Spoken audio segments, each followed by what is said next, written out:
Hello students, welcome back. So let us move to the 11th question. So 11th question again ಕೇಳ್ತಾರ A polythene piece rubbed with a wool is found to have a negative charge of 3 into 10 raised to minus 7 coulomb. Estimate the number of electrons transferred from which to which. Is there a transfer of mass from wool to polythene? Okay. So ಈ question ಪ್ರಕಾರ ನಮಗೇನು ಒಂದು polythene piece ಕೊಟ್ಟಿದ್ದಾರೆ, ಒಂದು polythene piece and another a piece of wool.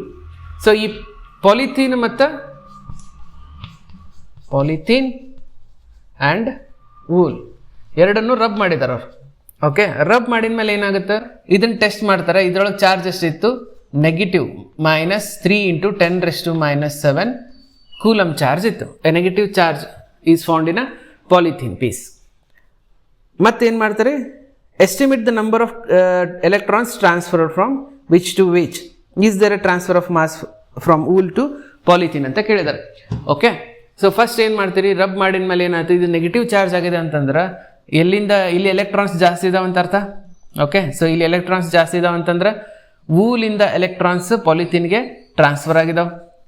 There is a transfer of electrons from wool to polythene. Okay, ಈಗ ಎಷ್ಟು number of electrons transfer ಆಗಿದಾವೆ ಅಂತ ಕೇಳಿದ್ದಾರೆ. So number of electrons transferred ಆಗಲಿಕ್ಕೆ ನಮಗೆ Q is equals to N into E. ಇದನ್ನು ನಾವು first ಕೆಲವೊಂದು ಪ್ರಾಬ್ಲಮ್ ಮಾಡಬೇಕಾದ್ರೆ ಎಕ್ಸ್ಪ್ಲೇನ್ ಮಾಡಿದ್ವಿ. ಏನಂತ, ಈ ಒಂದು ಬಾಡಿ ಒಳಗೆ ಚಾರ್ಜ್ ಎಷ್ಟಿರುತ್ತೆ ಅಂದರೆ there will be a integral multiple of electrons ಅಂತ ಹೇಳಿದ್ವಿ. ಸೊ ಎಷ್ಟು ಎಲೆಕ್ಟ್ರಾನ್ಸ್ ಇರ್ತಾವೆ ಅಷ್ಟು ಚಾರ್ಜ್ ಇರ್ತವೆ. Charge of N electron into number of electrons present in that body. So ಈಗ ಎನ್ ಬೇಕಂದ್ರೆ, ನಂಬರ್ ಆಫ್ ಎಲೆಕ್ಟ್ರಾನ್ಸ್ ಬೇಕಂದ್ರೆ ಏನು ಮಾಡ್ತೀರಿ, ಟೋಟಲ್ ಚಾರ್ಜ್ ಅವ್ರು ಕೊಟ್ಟಾರ. There is a charge of 3 into 10 raised to minus 7 in this polythene piece and charge of an electron. So ಈ ಕಡೆ ಬಂತಂದ್ರೆ ಡಿವೈಡ್ ಆಗುತ್ತೆ. N is equals to Q divided by E. Q value ಕೊಟ್ಟರೆ ಎಷ್ಟು ಹಾಕೋರಿ, -3 into 10 raised to minus 7 coulomb divided by charge of an electron is -1.6 into 10 raised to minus 19 coulomb. ಇವನ್ನ ಎರಡು solve ಮಾಡಿದಂದ್ರೆ, ಇವೆರಡು divide ಮಾಡಿ ಸಾಲ್ವ್ ಮಾಡಿದಂದ್ರೆ ಎಷ್ಟಾಗುತ್ತೆ answer ನೋಡೋಣ. So 3 into 10 raised to minus 7 divided by 1.6 into 10 raised to minus 19 is equals to 1.87 into 10 raised to 12. 1.87 into 10 raised to 12. So each number of electrons, so these number of electrons are transferred from wool to polythene ಅಂತ ಹೇಳ್ತೀವಿ. And is there a transfer of a mass ಅಂತ ಕೇಳಿದ್ರೆ. Okay, mass transfer ಆಗಿದೆ. So ಎಷ್ಟು transfer ಆಗಿರುತ್ತೆ mass, mass ಹೆಂಗೆ ಕಂಡು ಹಿಡಿತೀರಿ, ಯಾವುದ್ರ ಮೇಲೆ ಏನು ಟ್ರಾನ್ಸ್ಫರ್ ಆಗಿದೆ, ಇಲ್ಲ ಎಲೆಕ್ಟ್ರಾನ್ ಟ್ರಾನ್ಸ್ಫರ್ ಆಗಿದೆ. ಎಲೆಕ್ಟ್ರಾನ್ ಮಾಸ್ ಎಷ್ಟು ಅಂತ ಗೊತ್ತಿತ್ತಂದ್ರೆ ಸೊ ನಾವು ಎಷ್ಟು ಮಾಸ್ ಈ ವೂಲಿಂದ ಪಾಲಿಥೀನ್ಗೆ ಶಿಫ್ಟ್ ಆಗಿದೆ ಅಂತ ಕ್ಯಾಲ್ಕುಲೇಟ್ ಮಾಡ್ಬೋದು. ಸೊ ಯಾವ ಥರ ನೋಡೋಣ, mass of N electron, total mass transferred, total mass transferred, total mass transferred is equals to ಎಷ್ಟು, number of electrons into mass of a electron. So number of electrons ಎಷ್ಟು ಬಂದಿತ್ತು ನಮಗಿಲ್ಲಿ, 1.87 into 10 raised to 10 raised to 12 ಮತ್ತು mass of electron ಎಷ್ಟು into 9.1 into 10 raised to minus 31 kg. Okay, so ಇವೆರಡು multiply ಮಾಡಿದ್ರಿ ಅಂದ್ರೆ ಎಷ್ಟು ಬರುತ್ತಾ ಚೆಕ್ ಮಾಡಿರಿ. ಸೊ ಎರಡು ಮಲ್ಟಿಪ್ಲೈ ಮಾಡಿ ನೋಡೋಣ. 1.87 into 9.1, 1.706 into 10 raised to minus 18 kg. So each kg of mass is transferred from wool to polythene. Okay, it is very very negligible. So negligible amount of mass is transferred from wool to polythene. Okay, so ಅರ್ಥ ಆಯ್ತು ಅಂತ ಅನ್ಕೋತೀನಿ. Very easy question ಇದೆ. ಇದ್ರಾಗ charge ಕೊಟ್ಟಿದ್ದಾರೆ, charge ಕೊಟ್ಟ ಮೇಲೆ number of electrons ಕಂಡಿಡಿರಿ ಅಂತಂದಾರೆ. So charge divided by the charge of N electron ಅಂತ ಮಾಡಿದ್ರಿ ಅಂತಂದ್ರೆ ನಂಬರ್ ಆಫ್ ಎಲೆಕ್ಟ್ರಾನ್ ಸಿಗುತ್ತೆ. ಅದೇ number of electron into mass of N electron ಮಾಡಿದ್ರಿ ಅಂದ್ರೆ ಟೋಟಲ್ ಮಾಸ್ ಟ್ರಾನ್ಸ್ಫರ್ಡ್ ಸಿಗುತ್ತೆ. ಓಕೆ, ಅರ್ಥ ಆಗಿದೆ ಅಂತ ಅನ್ಕೋತೀನಿ. Will go to the next topic, next problem. Okay, next 12 question ಏನು ಹೇಳ್ತಾರೆ, 2 insulated charged copper spheres A and B have their center separated by a distance of 50 centimeter. What is the mutual force of electrostatic repulsion if the charge on each is 6.5 into 10 raised to minus 7 coulomb? The radii of A and B are negligible compared to the distance of the separation. What is the force of repulsion if each sphere is charged double the above amount and the distance between them is halved? Okay, ಏನು ಮಾಡ್ತಾರಂತೆ, 2 spear ಇಟ್ಟಿದ್ದಾರೆ. ಯಾವ 2 spear first ಅರ್ಥ ಮಾಡ್ಕೋಬೇಕಂದ್ರೆ ಏನು ಮಾಡ್ತೀರಿ, diagram ತೆಗಿಬೇಕು. So diagram ತೆಗೆದ್ವಿ ಅಂತಂದರೆ 2 charged spear ಇದಾವೆ, ಒಂದು ಎ ಆ್ಯಂಡ್ ಬಿ. ಅವೆರಡರ ನಡುವಿನ ಡಿಸ್ಟೆನ್ಸ್ ಕೊಟ್ಟಿದ್ದಾರೆ. ಎಷ್ಟು ಕೊಟ್ಟಿದ್ದಾರೆ, 50 ಸೆಂಟಿಮೀಟರ್ ಅಂತ ಕೊಟ್ಟಿದ್ದಾರೆ. And 2 spheres are charged on each as 6.5 into 10 raised to minus 7.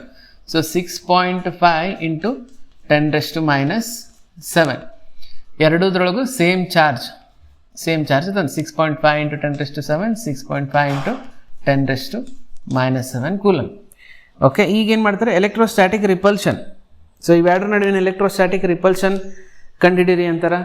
So force formula simple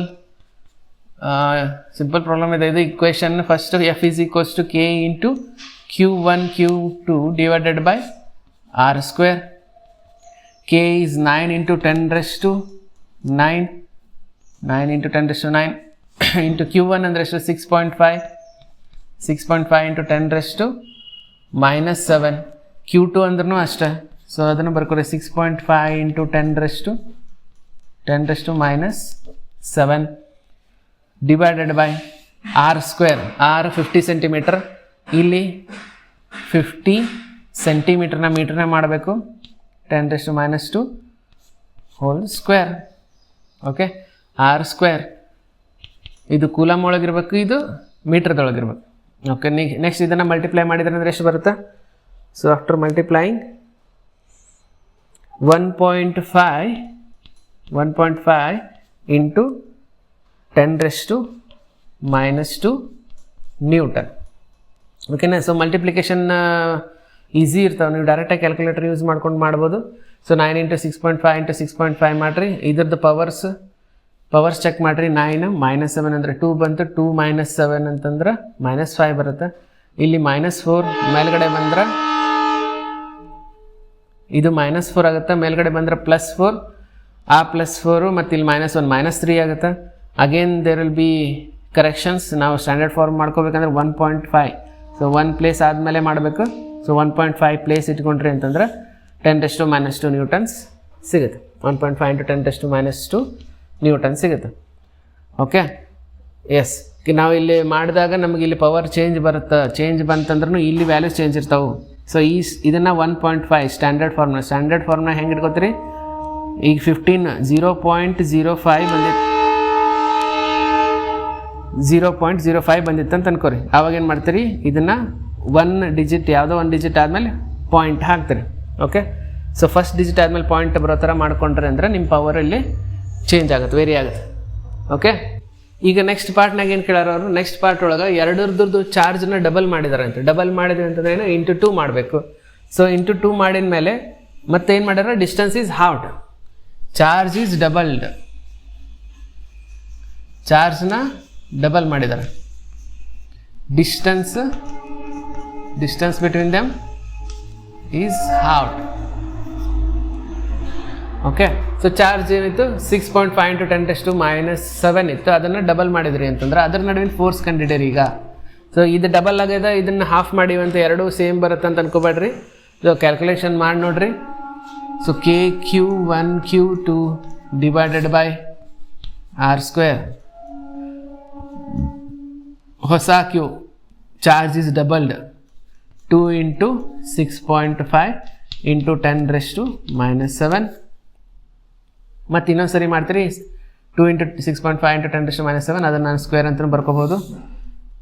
K value ಹಾಕಿಲ್ಲ, ಕೆ ವ್ಯಾಲ್ಯೂ ಹಾಕ್ರಿ. 9 into 10 raised to 9 ಆ್ಯಂಡ್ ಇದ್ರದ್ದು ಆರ್ ಸ್ಕ್ವೇರ್ ಆರ್ನ ಏನು ಮಾಡ್ಯಾರ ಹಾಫ್ ಮಾಡ್ಯಾರ. ಹಾಫ್ ಅಂದರೆ 25 ಸೆಂಟಿಮೀಟರ್ ಆಗುತ್ತೆ. 25 into 10⁻² whole square. Okay, next ಇದನ್ನು ಸಾಲ್ವ್ ಮಾಡಿದ್ರಿ ಅಂತಂದ್ರೆ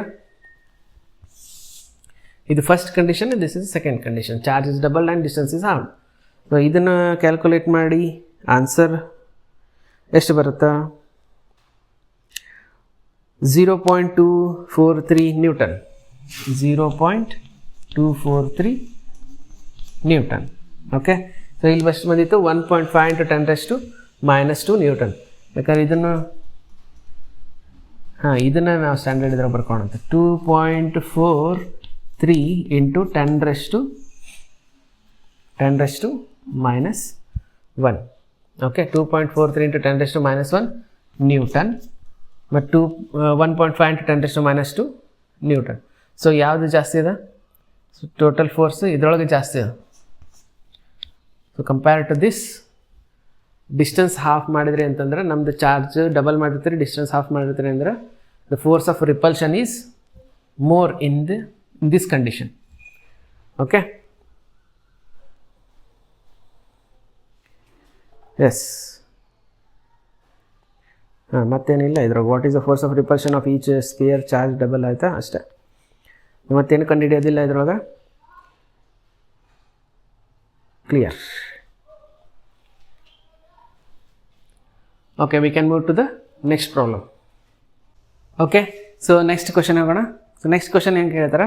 so there is a figure which shows a track of 3 charged particles in a uniform electrostatic field. Give the sign of these charges. Which particle has the highest charge to mass ratio ಅಂತ ಕೇಳಿದಾರೆ. So first diagram ನೋಡ್ಕೊಂಬರೋಣ. Figure ಏನಂತ ಕೊಟ್ಟಿದ್ದಾರೆ ಅವರು? So there is a figure. ಯಾವ ಥರ figure ಹಾಕಿದಾರೆ? Uniform field ಇದಂತ. ಸೊ ಯೂನಿಫಾರ್ಮ್ ಫೀಲ್ಡ್ ಒಳಗೆ ಇಲ್ಲಿ plus charges, all positive charge, positive side, ಇಲ್ಲಿ ನೆಗೆಟಿವ್ ಸೈಡ್. ಓಕೆ, ಸೊ ಇಲ್ಲಿ ನೆಗೆಟಿವ್ ಸೈಡ್, ಇಲ್ಲಿ ಪಾಸಿಟಿವ್ ಸೈಡ್ ಅದ.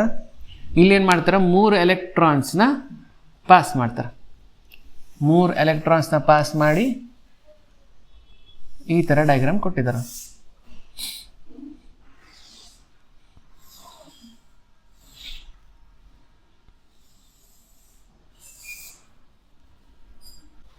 ಓಕೆ, ಸೊ ಇದನ್ನು first, second and third 3 electron uniform electric ಫೀಲ್ಡಿಂದ ಪಾಸ್ ಆಗ್ಲಿಕ್ಕತ್ತಾವೆ. ಆ್ಯಂಡ್ ಅದರದ್ದು ಡಿವಿಯೇಷನ್ ಕೊಟ್ಟರು. ಯಾವ ಕಡೆಯಿಂದ? ಈ ಕಡೆಯಿಂದ. ಆ್ಯರೋ ಮಾರ್ಕ್ ಒಂದು ಇಂಪಾರ್ಟೆಂಟ್. ಸೊ ಆ್ಯರೋ ಮಾರ್ಕ್ ಮರಿಬಾರ್ದು, ಅಂದರೆ ಯಾವ ಡೈರೆಕ್ಷನ್ನಾಗ ಹೊಂಟಾವ ಅಂತ ಗೊತ್ತಾಗುತ್ತಾ? ಸೊ ಇದು ನೋಡಿದ್ರೆ ಅಂದರೆ, ಈ ಫಿಗರ್ ನೋಡಿದ್ರಿ ಅಂತಂದ್ರೆ ಈ 3 ಎಲೆಕ್ಟ್ರಾನದ್ದು ಚಾರ್ಜಸ್ ಹೇಳ್ರಿ. ಚಾರ್ಜಸ್ ಅಂದ್ರೇನು? ಯಾವುದು? ನೆಗೆಟಿವ್ನ ಪಾಸಿಟಿವ್ನ? Negatively charged or positively charged ಅಂತ ಕೇಳಿದ. ಈಗ ಇದು ಪಾಸಿಟಿವ್ ಅದಂದ್ರೆ ಇವೆರಡು ಎಲೆಕ್ಟ್ರಾನ್ ಏನಿರ್ತಾವೆ ಅಟ್ರಾಕ್ಟ್ ಆಗ್ಲಿಕ್ಕತ್ತಾವೆ. ಪಾಸಿಟಿವ್ಗೆ ಯಾವ್ದು ಅಟ್ರಾಕ್ಟ್ ಆಗ್ತಾವೆ? ನೆಗೆಟಿವ್ ಅಟ್ರಾಕ್ಟ್ ಆಗುತ್ತೆ. So these 2 are negatively charged. ಇದು ನೆಗೆಟಿವ್ ಅದಂದ್ರೆ ಇದು ಈ ಕಡೆ ಬರಕತ್ತಂದ್ರೆ this is positively charged. So simple ನೋಡಿದ್ಕೊಂಡು ಗೊತ್ತಾಗುತ್ತೆ. First and second electrons are negatively charged because they are attracted towards the positive side. Third charge is positively charged because it is attracted towards the negative side. And ಈಗ mass to ಏನದು? Charge to mass ratio. Okay, charge to mass ratio ಹೆಂಗೆ ಇದು ಮಾಡ್ತೀರಿ? ಯಾವುದು charge ಜಾಸ್ತಿ ಇರುತ್ತೆ ಅದು ಜಾಸ್ತಿ ಡಿಫ್ಲೆಕ್ಟ್ ಆಗ್ತಿರೋದು, ಹೌದು? ಸೊ ಜಾಸ್ತಿ ಡಿಫ್ಲೆಕ್ಟ್ ಆಗಿರೋದು ಯಾವುದು ಇದ್ರಾಗ? Third electron is deflected or deviated more from its path. Okay, so ಅದು ಹೆಂಗೆ ಹೊಂಟಿತ್ತು ಅದಕ್ಕಿಂತ ಜಾಸ್ತಿ ಡಿಫ್ಲೆಕ್ಷನ್ ಥರ್ಡ್ ಒಳಗಾಗಿದೆ ಅಂತಂದ್ರೆ this has a more highest charge to mass ratio among these electrons, among these charges. Electrons ಅಂದ್ರೆ ಮತ್ತೆ ಇವೆರಡು ಆಗ್ಬಿಡ್ತಾವೆ. So this is a positively charge among the charges ಅಂತ ಹೇಳೋಣ. ಓಕೆ, ಸೊ ಇದನ್ನು ಹೆಂಗೆ ಬರಿಬೇಕು ಹಿಂಗಂದ್ರೆ? ಸೊ ವರ್ಡ್ ಒಳಗೆ ಬರೀಬೇಕಾದ್ರೆ ನಾವೀಗ ಜಸ್ಟ್ ಅಂಡರ್ಸ್ಟ್ಯಾಂಡ್ ಮಾಡ್ಕೊಂಡ್ವಿ. ಸೊ ಅದನ್ನು ವರ್ಡ್ ಒಳಗೆ ಹೆಂಗೆ ಬರೀಬೇಕು ಅಂತಂದು ಹೇಳ್ತೀನಿ. ಓಕೆ, ಸೊ ನಮ್ದು ಇದನ್ನು ಡಿಸ್ಕ್ರಿಪ್ಷನ್ನ ಪಾಯಿಂಟ್ ವೈಸ್ ಬರಿಬೋದು. ಏನಂತ ಬರ್ತೀವಿ ಒಂದ್ಸಲ ನೋಡೋಣ. Opposite charges attract each other and same repel each other. So opposite charges ಇದ್ರೆ ಅಟ್ರಾಕ್ಟ್ ಆಗ್ತಾವೆ, ಸೇಮ್ ಇದ್ರೆ ರಿಪಲ್ ಆಗ್ತಾವೆ. By observation particle 1 and 2 move towards positively charged plate and repelled from negatively charged plate. Hence they are negative charges. ಇವೆರಡು they are attracted towards the positively charge.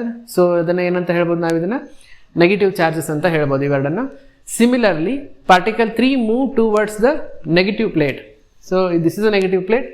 So particle 3 is moving towards the negative plate and away from the positive plate, hence it is a positive charge. Okay, particle 3 is a positive charge.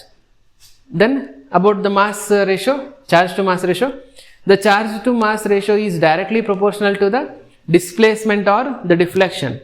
Since the deflection of particle 3 is maximum, it has the highest charge to mass ratio. So all the points are covered. So 4 point ಒಳಗೆ ನಿಮ್ಮದು ಕ್ವಶನಿಗೆ answer ಮಾಡ್ಬೋದು.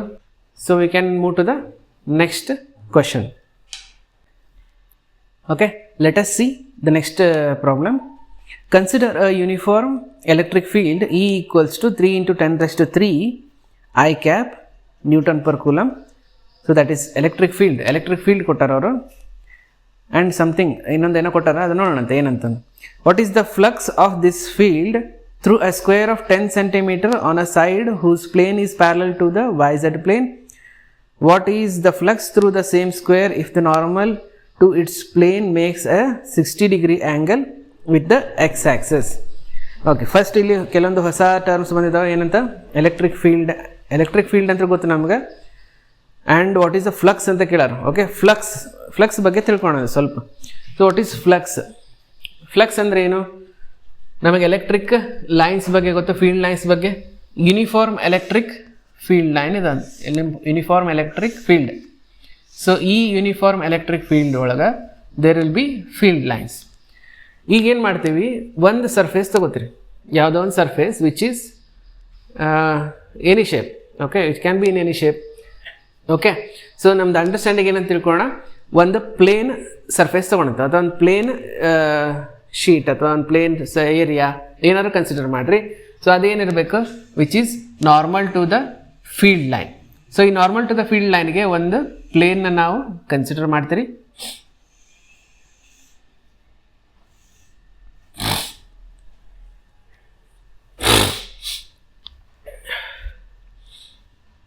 Okay, so ಈ plane ನಾವು consider ಮಾಡಿವಿ ಅಂತಂದ್ರೆ ಇದ್ರೊಳಗೆ number of electric field lines passing through this plane ಎಷ್ಟು ಅಂತ ಚೆಕ್ ಮಾಡಿರಿ. ಎಷ್ಟು? ಈಗ 3 electric field lines are passing through this plane. If this is a unit plane, unit area, if this plane has a unit area ಅಂದ್ರೆ ಏನು? 1 meter into 1 meter into 1 meter. ಹೌದಾ? 1 ಮೀಟರ್ದು ಒಂದು square consider ಮಾಡಿದ್ರೆ ಅಂದ್ರೆ ಏನು? This will be hour unit area. ಈ unit area plane ಈ ಥರ ಇಟ್ಟಿವಿ ನಾವು. ಓಕೆ, ಸೊ ಹಿಂಗೆ ಇಟ್ಟಿವಿ ಅಂತಂದ್ರೆ ಪರ್ಪೆಂಡಿಕ್ಯುಲರ್ ಆಗಿ ಇಟ್ಟಿದ್ದೀವಿ. ಈ ಪರ್ಪೆಂಡಿಕ್ಯುಲರ್ ಪ್ಲೇನ್ ಥ್ರೂ ಎಷ್ಟು ಫೀಲ್ಡ್ ಲೈನ್ಸ್ ಪಾಸ್ ಆಗ್ಲಿಕ್ಕತ್ತಾವೆ? So that will be our flux. What is the flux? Definition of flux: number of field lines passing through a unit surface, unit area. Okay, again ಇನ್ನೂ ಸರಿ, number of field lines passing through a unit area. ಓಕೆನಾ? So ಇದನ್ನೇನಂತ ಹೇಳೋಣ ನಾವು? Flux ಅಂತ define ಮಾಡ್ತೀವಿ. So ಈ flux ಎದ್ರ ಮೇಲೆ ಡಿಪೆಂಡ್? ಒಂದು number of lines passing through and area ಮೇಲೆ. ಏರಿಯಾ ದೊಡ್ಡದಾತಂದ್ರೆ, ಏರಿಯಾ ಅಕಸ್ಮಾತಾಗಿ ನಾವು ದೊಡ್ಡದು ಪ್ಲೇನ್ ತೊಗೊಂಡ್ರಿ ಅಂತಂದ್ರೆ ಏನಾಗುತ್ತೆ? ಫ್ಲಕ್ಸ್ ಇನ್ಕ್ರೀಸ್ ಆಯ್ತಾ? ಓಕೆ, ಏರಿಯಾ ಸಣ್ಣದಾತಂದ್ರೆ ಫ್ಲಕ್ಸ್ ಡಿಕ್ರೀಸ್ ಆಗುತ್ತಾ? ಆ್ಯಂಡ್ ಮತ್ತೇನು ಮಾಡ್ಬೋದು? ಈ ಏರಿಯಾನ ನಾವು ಟಿಲ್ಟ್ ಮಾಡ್ಬೋದು. ಟಿಲ್ಟ್ ಮಾಡೋದು ಹಿಂಗೆ ಮಾಡ್ಬೋದು. ಸೊ ಈ ಥರ ಟಿಲ್ಟ್ ಮಾಡಿದಾಗ ಏನಾಯ್ತು? ಇಷ್ಟು ಈಗ this is my hand. So ಇದರಲ್ಲಿ ಎಷ್ಟು ಟೋಟಲ್ ಆಗಿ ನಮಗೆ 4 ಲೈನ್ಸ್ ಪಾಸ್ ಆಗ್ತಾವೆ ಅಂತ ತಿಳ್ಕೊರಿ. ಸೊ ನಾನು ಇದನ್ನೇನು ಮಾಡ್ತೀನಿ? ಟಿಲ್ಟ್ ಮಾಡ್ತೀನಿ. ಟಿಲ್ಟ್ ಮಾಡಿದಾಗ ಇಲ್ಲಿ ಈ ಲೈನ್ ಮಿಸ್ ಆಯಿತು, ಕೆಳಗಡೆ ಲೈನ್ ಮಿಸ್ ಆಯಿತು ಅಂದರೆ only 2 lines are passing through this area. So ಈ ಟಿಲ್ಟ್ ಮಾಡಿದ ಮೇಲೆ ಅಂತಂದ್ರೆ ಏನಾಗುತ್ತೆ? ನಮ್ಮದು area, lines of electric field lines passing through this area will reduce because of this angle.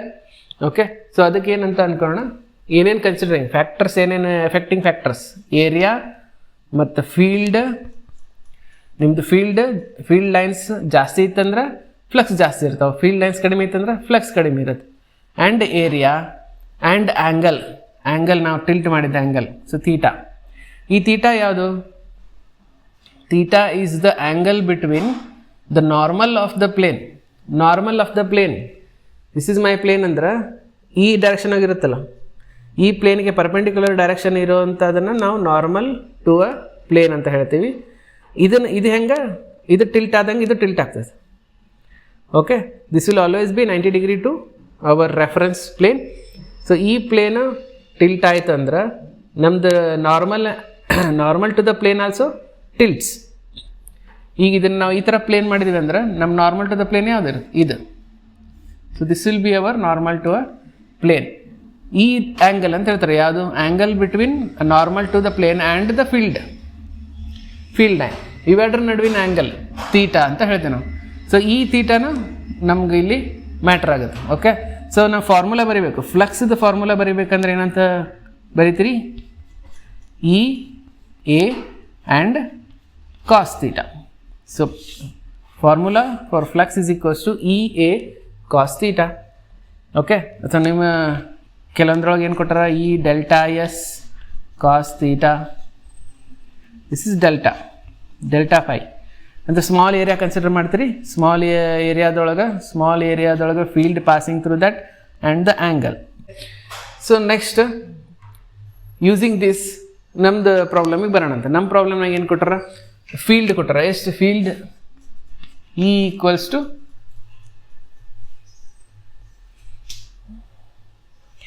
3 × 10⁻³ 3 × 10⁻³ I cap Newton per Coulomb. Okay, 3 × 10⁻³ I cap ಅಂತ ಕೊಟ್ಟರೆ. I cap ಅಂದ್ರೆ ಏನು? So vector. Okay, unit vector. I ಯಾವಾಗಲೂ ಯಾವ vector direction ಆಗಿರುತ್ತೆ,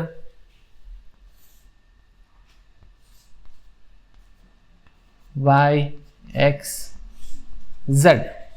ಕರೆಕ್ಟಾ? So X Y Z ನೀವು ತೊಗೊಂಡ್ರಿ ಅಂತಂದ್ರೆ, ಎಕ್ಸ್ ಡೈರೆಕ್ಷನ್ ಒಳಗೆ I J K 3 unit vectors in X direction, Y direction and Z direction. X ಒಳಗೆ ಐ ಕ್ಯಾಪ್, ವೈದೊಳಗೆ ಜೆ ಕ್ಯಾಪ್, ಝೆಡ್ ಒಳಗೆ ಕೆ ಕ್ಯಾಪ್. ಈಗ ನಮ್ಮ ಫೀಲ್ಡ್ ಯಾವ ಥರದಂತ in I cap direction. I cap ಅಂದ್ರೆ along the X Axis. So along the X Axis ನಮ್ಮದು field ಇದೆ. This is what they are saying. 3 × 10⁻³ I cap means along the x axis. ಈ ಫೀಲ್ಡ್ಗೆ ಏನಿಟ್ಟಾರಂತ, Y Z ಪ್ಲೇನ್ಗೆ parallel ಆಗಿ ಒಂದು surface ಇಟ್ಟಿವಿ. Y Z ಪ್ಲೇನ್ಗೆ parallel ಆಗಿ ಒಂದು surface ಇಟ್ಟಿದ್ದೀವಿ. Parallel ಆಗಿ ಅಂತಂದ್ರೆ, ಸೊ ನಮ್ಮದು ಯೂನಿಟ್ ಇದ್ರದ್ದು normal to the plane also parallel to the electric field lines. Okay, ಇವೆರಡರ ನಡುವಿನ ಆ್ಯಂಗಲ್ ಎಷ್ಟದಂಗಂದ್ರೆ, ಇವೆರಡರ ನಡುವಿನ angle 0. There is no angle between field line and the normal of a plane. So ಇವೆರಡರ ನಡುವೆ ಆ್ಯಂಗಲ್ ಇಲ್ಲ ಅಂದರೆ ತೀಟಾ 0 ಆಯಿತು. ಫ್ಲಕ್ಸ್ ಕೇಳಿರ್ತಾರೆ. So flux, what is the flux? Phi equals to E into A cos theta. So ಈ ಗೊತ್ತು 3 × 10⁻³ into A. A ಅಂದ್ರೇನು? 1 ಯಾವುದು 10 1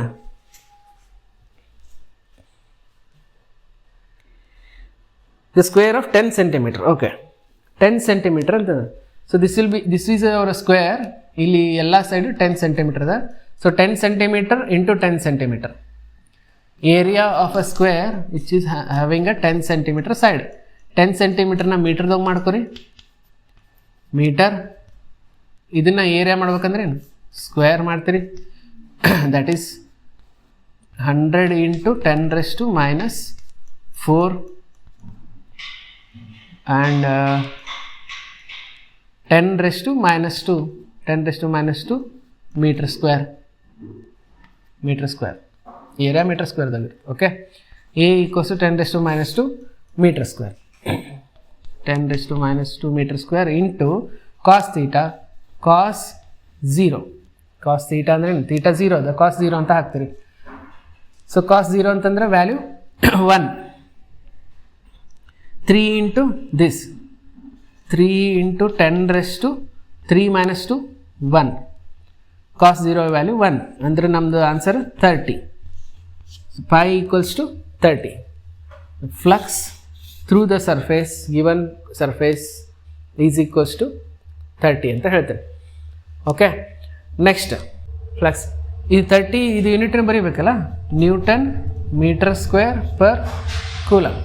ಓಕೆ, ಇದರ ಯೂನಿಟ್ ನಿಮಗೆ ನೆನಪಿಲ್ಲ ಅಂದ್ರೆ ನೀವು ಇಲ್ಲಿಂದ ಡಿರೈವ್ ಮಾಡ್ಕೋಬೋದು ಅಂತ ಹೇಳಿದ್ವಿ. ಹೆಂಗಂತ ನೆನಪಿಟ್ಕೋತೀರಿ, ಹೆಂಗೆ ಡಿರೈವ್ ಮಾಡ್ತೀರಿ, ಏನೇನು ಮಾಡಿದ್ರಿ, ಫೀಲ್ಡ್ದು ಯೂನಿಟ್ ಅವ್ರು ಕೊಟ್ಟಾರ newton per coulomb, area unit metre square ಗೊತ್ತದ, newton metre square per coulomb.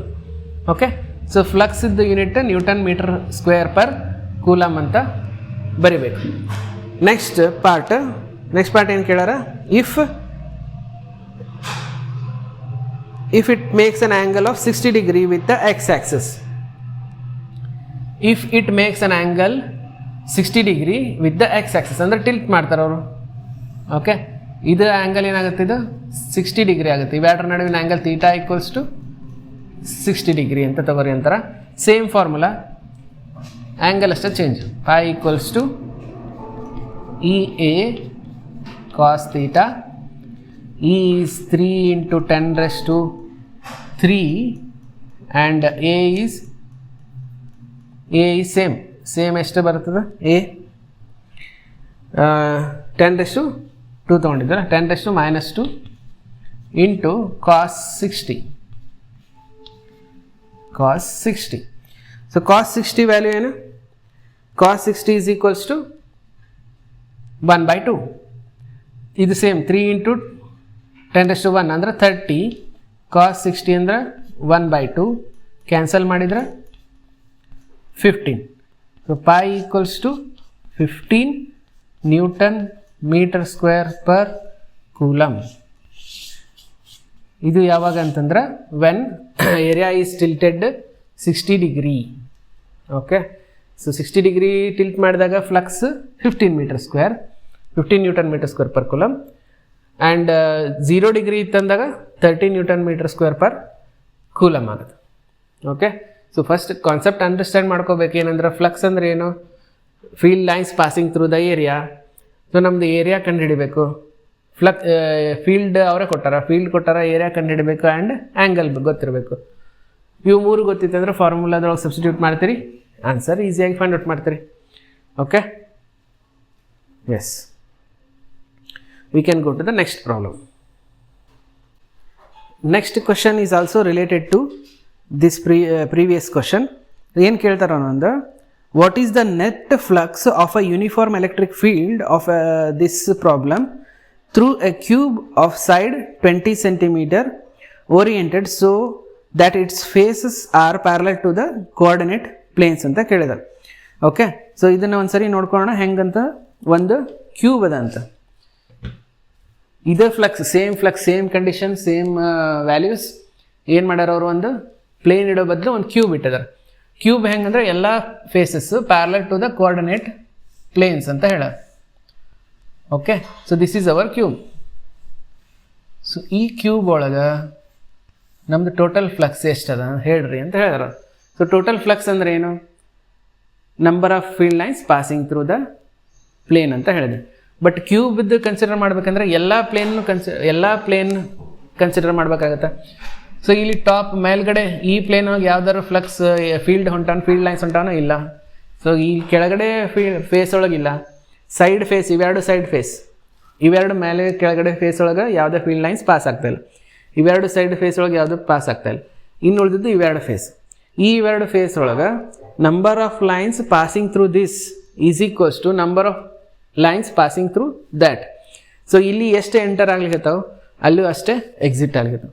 So ಈ ಕ್ಯೂಬ್ ಒಳಗೆ ಏನಂತ ಹೇಳ್ತೀವಿ ನಾವು, ಫ್ಲಕ್ಸ್ ಏನದ, number of field lines flux passing through this is equals to flux passing through that, entering and exiting. Entering same number of field lines, exit also same number of field lines. So ನಾವೇನಂತ ಹೇಳ್ತೀವಿ, flux is equals to 0, entering and exit. So number of flux entering into the cube is equals to number of field lines exiting the cube is both are same, and so ಎರಡರದು ನೀವು ಮಾಡಿದ್ರಿ ಅಂತಂದ್ರೆ total flux will be 0. Okay, ಅರ್ಥ ಆಗಿದೆ ಅಂತ ಅನ್ಕೋತೀನಿ. Okay, so we'll go to the next problem.